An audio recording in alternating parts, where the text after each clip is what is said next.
As of 1989, more than half of Detroit's 220 schools were built before 1930. Almost half of the city's schools are in such need of repair they may be too hazardous to occupy.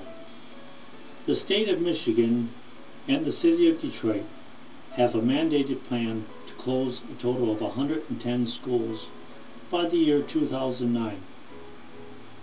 In 1999, the Michigan legislature abolished the Detroit Schools Elected Board of Education, with the FBI conducting an investigation into the conduct of the elected Board of Education. The state of Michigan appointed a select group to oversee the school system, with a CEO.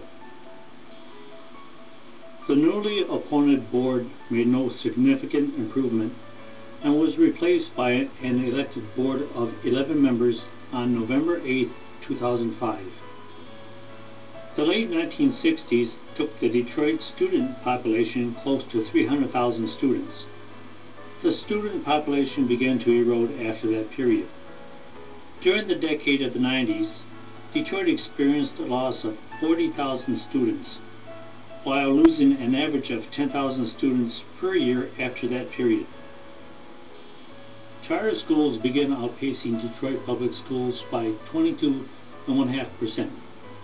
The Detroit school system had 129,000 students as of November 2005, a loss of 11,500 students from their 2004 count, taking its student population below the early 1920 count.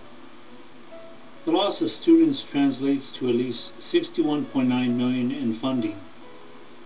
Further audits could reveal an even greater decline, which could total 10% of its student enrollment for the school year 2005-2006, which may further adjust its 91% African American student population. Reviews denounced the Detroit School District, accusing them of repeating the count of hundreds of students that attended other districts and charter schools.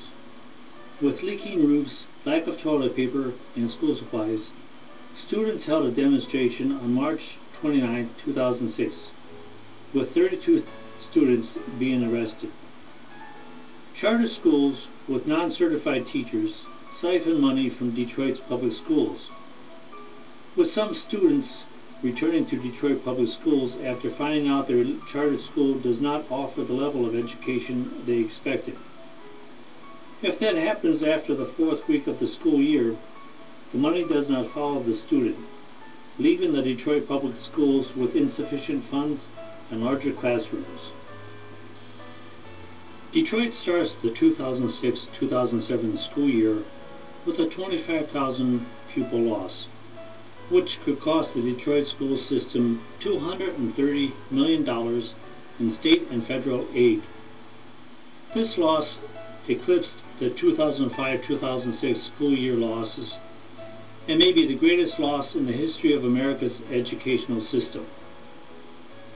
When you factor in the continuing mismanagement of Detroit's $1.5 billion school budget, Detroit may have to consider the downsizing of more schools and teachers, which may further reduce Detroit's population and add to its crippling economy.